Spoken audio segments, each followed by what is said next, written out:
sagesse. Des histoires pour mieux vivre ensemble. Une série de balados pour les enfants. Ici Sylvette la Chouette. Je vous convie à un festin de contes recueillis par mes amis qui ont voyagé de par le monde entier. Ouvrez grand vos oreilles. Aujourd'hui, Sylvie la conteuse vous emmène dans la forêt, à la rencontre d'un arbre accueillant. La légende du petit sapin.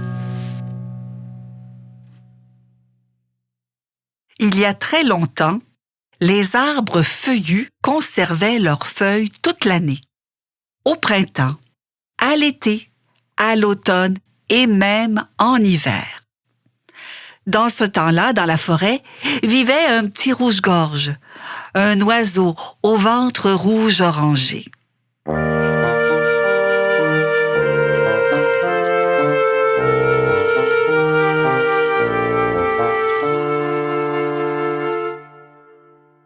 Ce jour-là, des enfants s'amusaient dans la forêt. Ils avaient trouvé le matin des branches en forme de Y. Ils sont rentrés chez eux et avec des élastiques, ils se sont fabriqués des lance-pierres.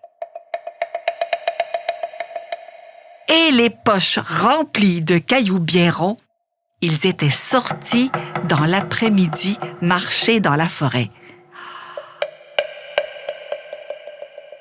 Ils se sont pratiqués à tirer sur tout ce qu'ils ont vu.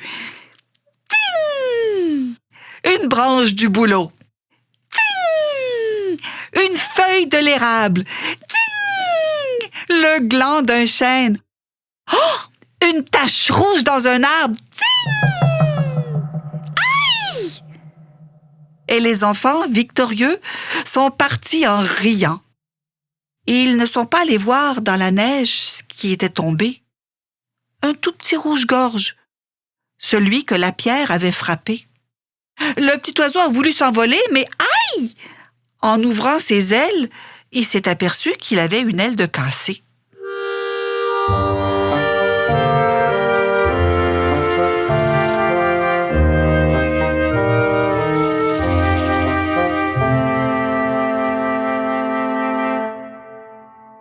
Alors, il a décidé d'aller vers son ami, le bouleau, l'arbre avec l'écorce toute blanche, couverte de petites taches noires. « Monsieur le bouleau, c'est moi, le rouge-gorge. J'ai une aile cassée. Je ne peux plus voler. Est-ce que je pourrais me blottir entre vos branches en attendant que mon aile soit guérie? » Et le bouleau de lui répondre. « Quoi? Le rouge-gorge? Le petit oiseau qui a mangé toutes mes graines pendant l'été? Non, éloigne-toi, je veux me refaire des forces. C'est l'hiver, je veux me reposer. »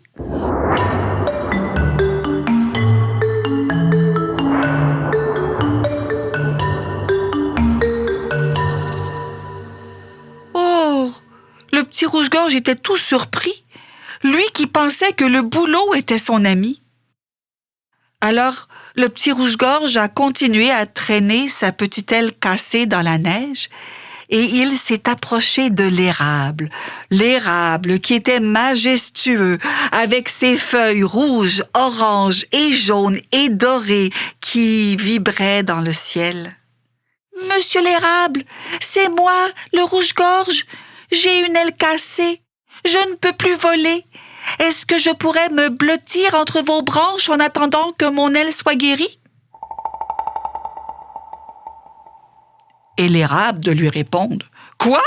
Le rouge-gorge? Le petit oiseau qui aime chanter? Ah non, éloigne-toi! Tu as chanté du lever au coucher du soleil pendant tout l'été et maintenant c'est l'hiver, c'est silencieux. Je veux me reposer. »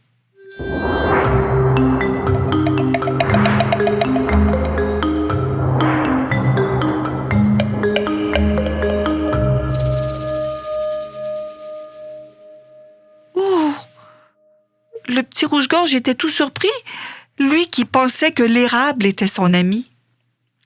Heureusement, il restait Monsieur le chêne. Monsieur le chêne qui est grand, qui est fort, qui est âgé. Alors, le petit rouge-gorge a traîné sa petite aile cassée près du chêne. « Monsieur le chêne, c'est moi, le rouge-gorge. J'ai une aile cassée, je ne peux plus voler. Est-ce que je pourrais me blottir entre vos branches en attendant que mon aile soit guérie? » Et le chêne de répondre. « Quoi? Le rouge-gorge? Le petit oiseau qui a fait son nid entre mes branches pendant l'été? Ah non, tu n'arrêtes pas de bouger. Tu sautes du matin jusqu'au soir sans t'arrêter. Allez, va-t'en, je veux me reposer. »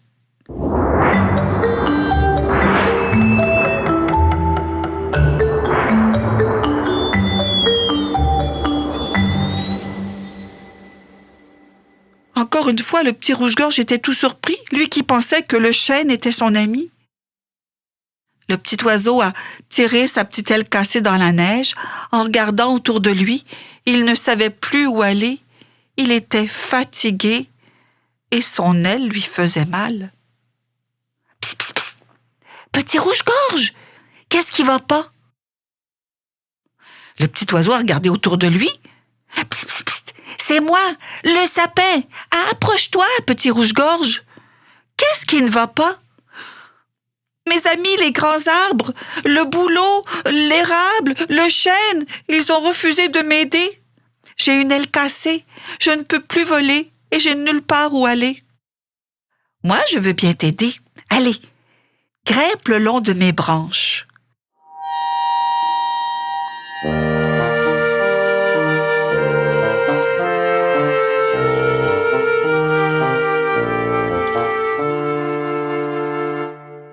Et le petit sapin a déposé doucement ses petites branches couvertes d'aiguilles sur la neige. Et le petit oiseau a grimpé le long de la branche et il est venu se blottir contre le tronc du sapin. Et le petit sapin lui a dit « Tu dois avoir faim. Regarde, à l'intérieur de mes cocottes, il y a plein de petites graines. Tu peux manger tout ce que tu veux. C'est pas grave, je suis tout jeune. Des cocottes, je vais en faire d'autres l'année prochaine et l'année d'après. » Entre-temps, repose-toi, mange à ta faim et comme ça, ton aile va pouvoir guérir.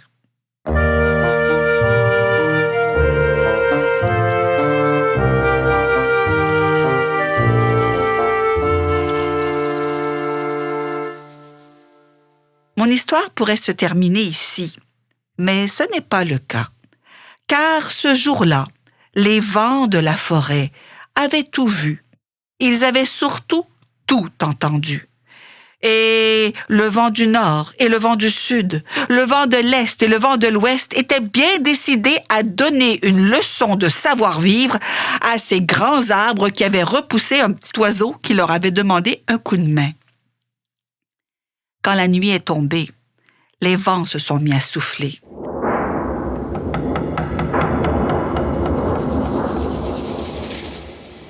Le vent de l'Est et le vent de l'Ouest, le vent du Nord et le vent du Sud, ils ont soufflé sur la forêt. Une à une, ils ont arraché les feuilles des bouleaux, les feuilles des érables, les feuilles des chênes, les feuilles de tous les feuillus. Mais quand ils passaient près des sapins, des épinettes et de leurs cousins les pins, ils soufflaient tout doucement. Tant et si bien qu'au matin, tous les feuillus avaient perdu leurs feuilles et le petit sapin n'avait pas perdu une seule aiguille. Le petit oiseau est resté blotti au cœur du sapin jusqu'au printemps. Il a guéri. Et le printemps suivant, les arbres ont retrouvé leurs feuilles. Et c'est depuis ce jour que les arbres feuillus perdent leurs feuilles une fois l'automne venu.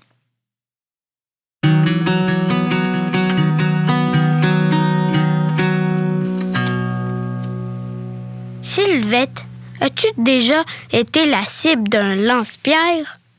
Pas vraiment. Le jour, je me cache pour dormir. Alors, je suis difficile à trouver. Je suis un oiseau de nuit. Ho, ho, ho. Et j'adore les cocottes. C'est quoi une cocotte? Une cocotte, c'est le fruit du sapin et c'est rempli de petites graines délicieuses. J'en mange souvent. La cocotte, ça ressemble à un œuf. Un œuf de poule? Un œuf de chouette. Ho, ho, ho. Sylvette, sais-tu pourquoi le bouleau, l'érable et le chêne n'ont pas voulu aider le petit rouge-gorge avec son aile cassée? Bonne question. Ils ont l'écorce trop dure.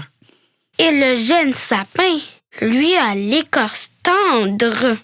Oui, ça s'appelle de l'empathie. De l'empathie à quoi?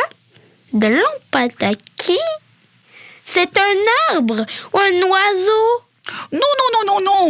L'empathie, c'est quand tu ressens ce que l'autre ressent. Moi, à la place des arbres, j'aurais vraiment froid sans mes feuilles sous la neige. Ils auraient dû avoir plus d'empathie pour ne pas fâcher les vents. Marc, selon toi, qui remet les feuilles dans les arbres au printemps? Peut-être les écureuils, parce qu'ils ont plein de feuilles dans leur nid.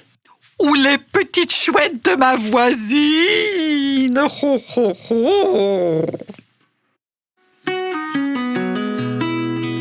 Vous venez d'entendre un conte traditionnel partagé par Sylvie Bello, accueilli en studio par Sylvette la Chouette Et Marc Cusmin. La série Petite Sagesse est présentée par Festilou et Berceur du Temps. Nous remercions le Conseil des arts du Canada pour son appui dans le cadre du programme Présent numérique.